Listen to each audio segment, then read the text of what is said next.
like a little fucking baby in his arms, lifts me up and carries me out the fucking door and throws me across this car.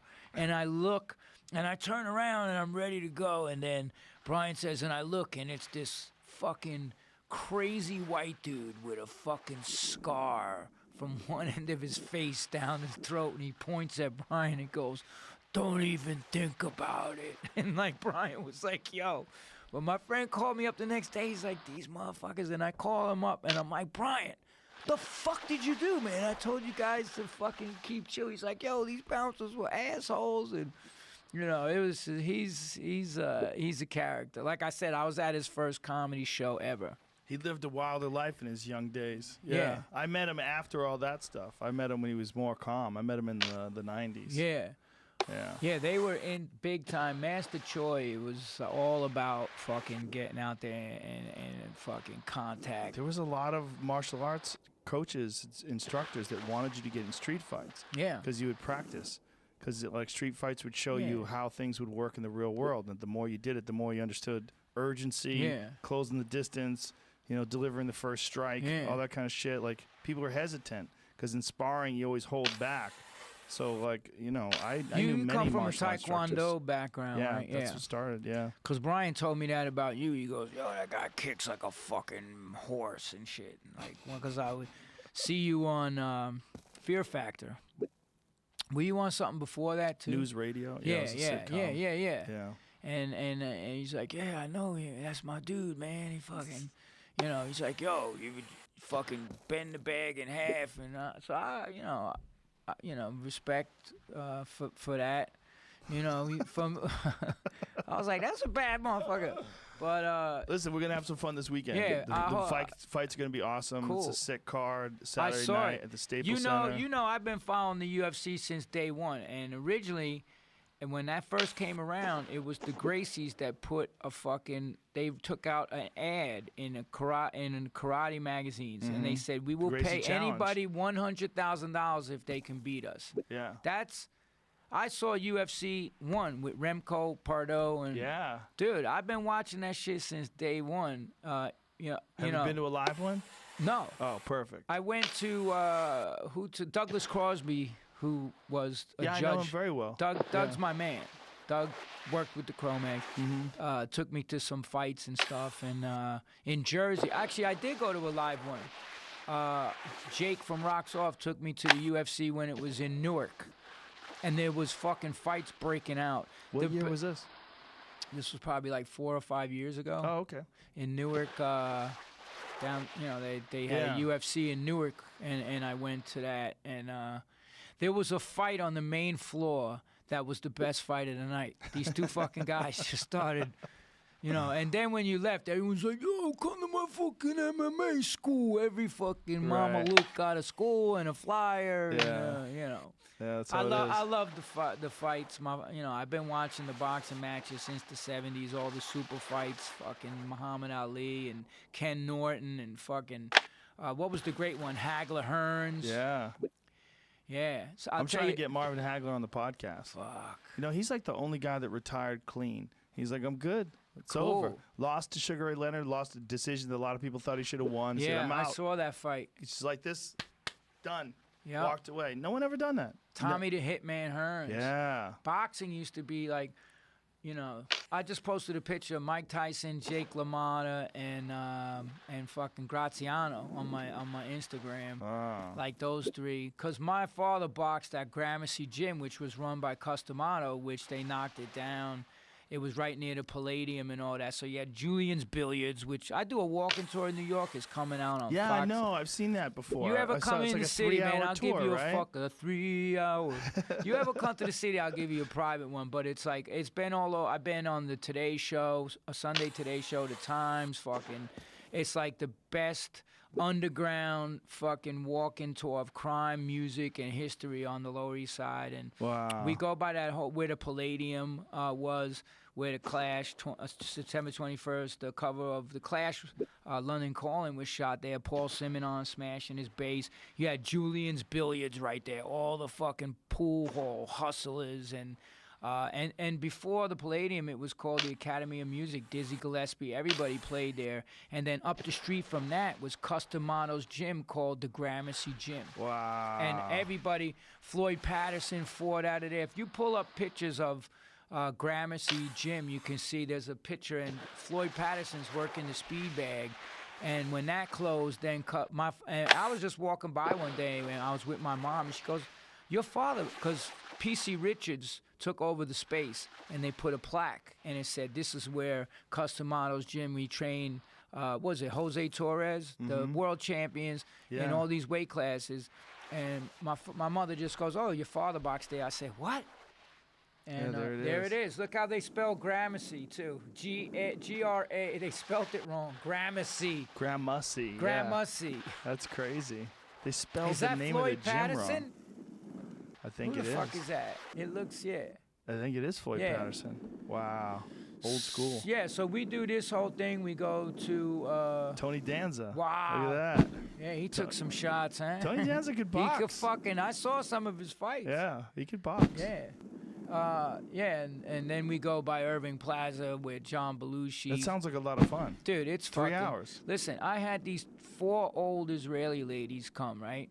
And I'm like, and all the tours meet in this area, and they're like, we're here for the tour. I said, I think you'll want the food tour over there. They're like, they show me their tickets. They're like in their 60s from Israel. They're like, no, we're here for the crime tour. And they fucking did the whole 3 hours. They're like, that was fascinating. Like, so in New York, and Steve Lacy just texted me, so I'll tell you what the fuck it is. Hold on here. You do these on a regular basis, right? Every week when I'm in New York. Every week? Every Sunday. So Steve Lacy just texts me. Where the fuck is it when you need it? How do you have the time to do all these things? Dude, man, I get to bed early. Oh, here it is. So if you're in New York City, August 25th, 6:30 on Fox. It's called When New York Rocked. Rocks off, rock and roll history, walking tours. Yeah, nice. And if you, the press is underneath it, and so we go to cool. everywhere. We go to fucking the 5 Points, and I've had more press. This is actually old. Do you get a kick out of doing this? Is it fun for you? I fucking love it. You do it for fun? Because every week, and I'll tell you, every week you run into these motherfuckers on the street from the old days, and I don't usually, but it's just something about it.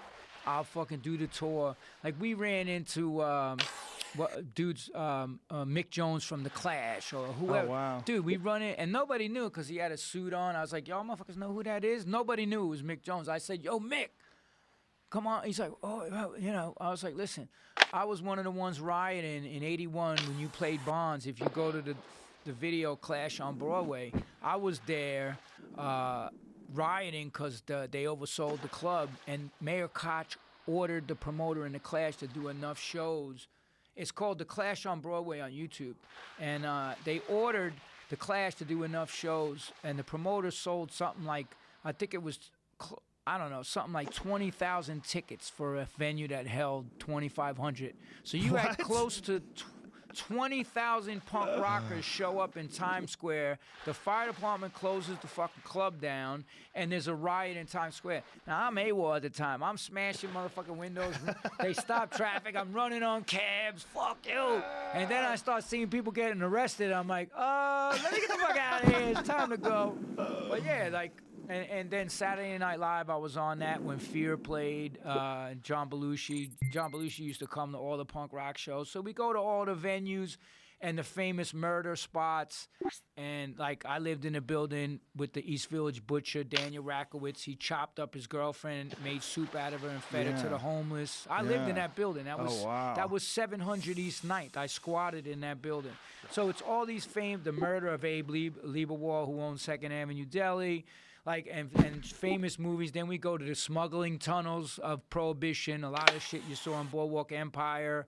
So it's a pretty fascinating tour. And I always, like, the first time I did it, and I'll just leave you this, it was really funny because I had like 40 people, and some of them were from Germany.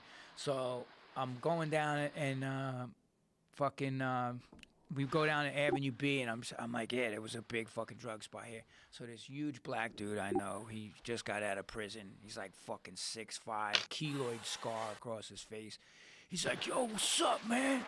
The fuck you doing, man? What's up? I ain't seen you in a minute. I was like, oh, I do this tour. You know, these are all tourists. I'm taking them around to all the drug spots and letting them know about the crime. He's like, word? So he gets up on the curb. He's like, huge dude, you know, prison build. Like, he's like, let me tell y'all motherfuckers something right now. Y'all better listen to this man, because none of y'all motherfuckers would have come down here back in the day. I would have fucking robbed all of you, cut your fucking throat, taken your sneakers, everything. And they were like, and then he's like, yo, peace, my man, I'll see you around, blood clot. And they're like, you heard these Germans go, oh my God, that guy was fucking crazy. So you would see all authentic. Dude, you can't make the shit up. I got to wrap this up. I got to get out of here. Pleasure. John Joseph, thank you very much, hey, brother. Joe, thank you very, very much, bro. man. We're going to have some fun this weekend, too. Man. Bye, everybody. I'll be back tomorrow with Mark Delagrate. Cool. That was good.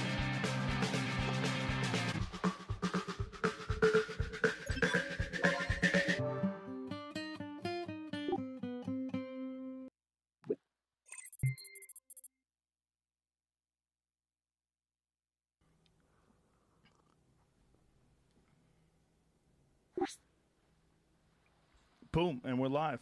And we're live. Pull the sucker. Yeah, a little closer. A little closer. Okay. Yeah, right about there. All right. How are you, fella? What's going on? Fantastic. How are you doing? Very nice to meet you. Nice to meet you too. You're remarkably normal. Oh, thanks. Yeah. I know people are always struck at how normal I am. I'm like, just like, wow, really? I think my you reputation. made it through the maze of being a famous child. Yeah. That's a very unusual maze. My life is unique to me. That's what I like to say. And I'm almost like a peerless person, like to a certain extent. There's not too many people I can look left and right, and we have similar experiences. Yeah, is there anybody that you ever contacted, like Jodie Foster or someone who's made it through and seems pretty put together? Not really. No? No, not really. I mean, it's kind of a weird cold call, you know? It's like, hey, Jodie Foster. But I would think that's It's such a small clan of people. Like if a comic called me that I knew, you know, and they wanted to talk to me, I would talk to them because it's such a small clan of people. Well, I mean, we do have our weekly therapy sessions. Yeah. You say, me, Elijah Wood, Jodie Foster, like we all get together and we weep. Actually we do primal screaming. That's what we do. I was describing what it was like. I have a friend who, Ricky Schroeder, who is, obviously he was very famous when he was young as well. And one of my favorite theme songs, TV theme songs of all time. Silver Spoons. Oh, yeah. Mm-hmm. And I was saying, like, the way you developed is not like the way the recipe calls. Mm-hmm. Like, the recipe calls for you to have a childhood and try to figure out life and then become a man and try to find yourself and then try to find your path. And by the time he became a man, he was already famous. And the same thing with you. You were already famous as you were developing and learning. Yeah. I don't know exactly how to like kind of even describe it because it's always the way my life has been, kind of thing. Like in the same way that like a lot of kids like they go out and they catch bugs and play sandlot baseball or whatever. Like it's just like like that's the way it is. Like you don't really realize how unique the whole situation is until you have perspective because you have nothing to compare it to really other than I guess TV shows and movies and things like that. So I knew that my upbringing was unique. I knew it was different, but at the same time, it's kind of it's not until you get some perspective, some life experience, until you really realize that, oh wait, this was particularly weird. I think one of the aspects that's particularly weird about it is a lot of kids that grow up famous, they grow up on the set. Yeah. And they grow up constantly around people who treat them very differently than everyone else. It's not just that you're famous, it's that you're famous and you're also the complete center of attention. Mm-hmm. Like you're the reason why we're here. We're here to do this television show. We're here to do this movie. We're here to do this thing. You're the star. Mm-hmm. And that, I think for a kid, that's a very strange place to be. Yeah, and especially I when I was a kid, even before I started working, I always liked being like the center of attention kind of thing. I was definitely, I was very boisterous, But in general, I never really liked being fussed over. Like I didn't like, the hair, makeup, costume people like poking at you all the time and things like that. I actually wasn't a huge fan after a while of kind of like being the center of attention. It does become a job after a while. Yeah. Like early on, you kind of just do what you do. Like that's like I was good at it, and boom, like in the same way like that you do like anything that you like. It's weird that child labor laws don't apply to acting. Yeah, they do. Do they? Yeah, I'm pretty well versed in child labor laws. Well, how's that work then? It goes from state to state. They can work you, like let's say like in New York, they can work you 10 hours. Yeah, but stop right there. They can work you. Like, Well, you can't get a job if you're 8. That's what you're kind of like. That's what their limit is. At the same time, you have to get 3 hours of schooling in plus an hour of lunch. So really, your available window is only 6 hours or something like that a day. And that also in that 6 hours, they're always like setting up the lights for the next shot and the hurry up and wait kind of part of things. That's why like the second Home Alone, it took like nearly 5 months to film because they can only I'm in virtually every scene and they can only use me X amount of hours per day kind of thing. But isn't that the only job that you can work when you're 8 years old? I don't know. I mean, you can't be a carpenter. I mean, I guess you can do modeling, but like some kind of performing arts kind of thing. Like there are dancers and so forth. Because I was a ballet dancer before I was an actor. Okay? Really? I did ballet for a number of years. I'm a classically trained ballerina right here. Wow. Is it a ballerina if you're a man? I call it. I say I'm a ballet dancer. But there is a weird ballerino. Ooh. Like that some of them use, and I'm like, I'm not. I don't think I can call myself a ballerino. Like I just can't. It's too bro-y. Sounds like it's from Welcome Back, Kotter. Yeah, exactly. yeah. Hey, ballerino. I'm Billy Ballerino. Yeah. So I did that for a number of years, and there's a bunch of kids like that do that, and you get paid, and you do the work. Wow. So there are other, I guess, trades. Yeah, it seems like it's only show business, though, right? Yeah. That's what I mean. I think it's more in the performing arts kind of thing. Like you don't see a lot of kids working the coal mines anymore, like that kind of thing. Yeah, for good reason, right? But some people think that it's like my 6-year-old's dying of black lung. There's some horrible pictures from like the early 1900s of people actually working in the coal mines when they're little tiny kids. Yep. Yeah, I mean, there are no newsies anymore, Did you have any say in whether or not you worked when you were young? Not really, no. Yeah. Like, it was, after a while, it became, like I said, a job, and it was, I never chose the projects. They were, like, my parents, essentially, like, chose them for me. So they were like, good news, Macaulay. Yeah, exactly. Yeah, they called me Macaulay. You're going to buy us a new house. yeah, there you go, And, like, I never read any of the scripts. Like I would just read like the lines for like the next day or whatever. Like I would like get the gist of what the movie was about, but then I just kind of show up and hit my marks, find my light, and recite my lines. So surreal. It's kind of just like again, like it's what you do, right? Like it's like in the same way that like kids go to like school or something like that. Like you fall into a routine to a certain extent. Yeah. Well, that's the thing about the human mind, right? It's so flexible. You could adopt to any sort of weird scenario. And especially when you're a kid. I mean, like, you can just bounce like all the time. Like, kids adapt so easy. Exactly. And I always had like a good memory and things like that. Like, I liked, I was big and charismatic, and I like had a good memory, like so I could remember my lines. Like that's pretty much what, like if you like, not gonna give any advice to any people about like, you should put your kid into this line of work, but at the same time, like what producers really care about is whether or not you remember your lines. Like they like people like never work with kids or animals kind of thing. And like it's like, and they want they really all they really care about is you remember your lines, really, like because apparently that's a problem. Like for me it never was. Like if I ever lost my place, I would just see the script in my head and just read it. Like I kind of had a photographic memory back then. Oh, it's faded now. How old are you now? I'm 37. I'm about to be 38 in like 2 weeks. Feels weird, doesn't it? Yeah, like my bowels are different. Like, what's different about your bowels? Oh yeah, no, just like I just got doing some like random checkup kind of thing, and they're like, "Oh, we should scope you," you know. So they also, you know, I did the scoping, like, you know, in my stomach kind of thing, but they also, you know, I got a colonoscopy. So I was actually hoping, like, because they were putting me under, so I was like, it didn't really matter to me. But I was going to put you under for a colonoscopy? Yeah, you know, at least I had that and a scoping. So I think I don't know. I think it's down the throat. I was actually hoping they were going to use the butt one first and then put it in my mouth. Why? Yeah, no, just like just ass to mouth, boom, like But no, Okay. apparently they use different cameras. Like, all right, you know. Yeah, they're probably designed different. Yeah. They don't go as deep, right? But because they were like all worried I might have an ulcer. Oh. And so the good stomach news. pains or something? Yeah, kind of. It's been a little iffy, and so the good news is I don't have an ulcer. Bad news is I have 2 ulcers.